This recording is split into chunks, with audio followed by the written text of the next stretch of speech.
তোমার সাথে জড়িয়ে, বিপদের সেদিনে পেয়েছি তোমায়, পাশে দিয়েছো দুহাত বাড়িয়ে।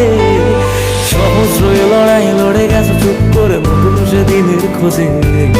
বাংলা তোমার হাতে সুরক্ষিত, জানি হারবে না তুমি সহজে।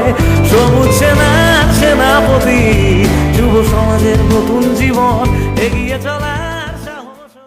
সমর্থনের ব্যাপ্তি বৃদ্ধি পাচ্ছে, ভোটের ফলাফলে তা প্রকাশ পাচ্ছে। দলে দলে বামপন্থীরা বা অন্য দলের লোকরা যারা মানুষের হয়ে কাজ করেন, যারা রাজনীতির মাধ্যমে সমাজসেবা করেন, তারা আমাদের হাত ধরছেন। কারণ দুটো। এক হচ্ছে নন্দীগ্রামের মতো গণহত্যা যে জেলায় ঘটেছে, মমতা বন্দ্যোপাধ্যায়ের রাজত্বকালে এই প্রায় 3 বছর হতে যাওয়ার সময়ে একটাও রাজনৈতিক খুন সন্ত্রাস নেই, একটাও সিপিএমের পার্টি অফিস বন্ধ নেই, একটা বুথে গত পঞ্চায়েত নির্বাচনে পুনর্নির্বাচন হয়নি, কোনো অভিযোগ মুক্ত জেলা। এই রাজনৈতিক শান্তিটাকে মানুষ সমর্থন করছে। আর উন্নয়নের যে স্থবিরতাটা কেটে গেছে, মোরাম রাস্তার বদলে ঢালাই রাস্তা হচ্ছে। উনার ভোট ব্যাংক মুসলিম তামান্নাকে খুন করেছে। এত 10-12 বছরের ছোট্ট এক রুত্তি বাচ্চা তামান্না খুনের জন্য কেন উনার পিসি পদত্যাগ করবে না?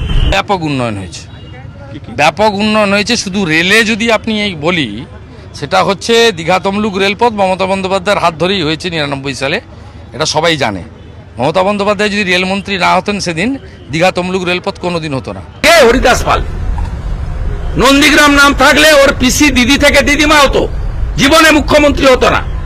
ও বেটা 1,500 পুলিশ নিয়ে বেড়ায়, আর এসেছে 11 সালে আমরা সব জিতিয়ে দেওয়ার পরে। ও ছিল নাকি 11-র আগে সিপিএম এর সঙ্গে লড়াইতে? হলদিয়া পুরসভাতেও আপনার 6টা আসন ছিল 2007-এ, 2013 নির্বাচনে আমরা 11টা পেয়েছি। তৃণমূল এই জেলায় কমেনি, বেড়েছে। পাঁশকুড়ায় 6টা ছিল জোটে, 12টা হয়েছে, বেড়েছি আমরা। কাঙ্ক্ষিত 14 ছিল না, 1 বছর সময় দিয়েছিলাম, উন্নয়ন করতে পারেনি। বামের লোকরা লাল পতাকা ফেলে তেরঙ্গা পতাকা ধরেছে। এখন হলদিয়া পুরসভায় আমার কাউন্সিলর হয়ে গেছে 16 জন। ওর কথার উত্তর দিতে হবে কেন?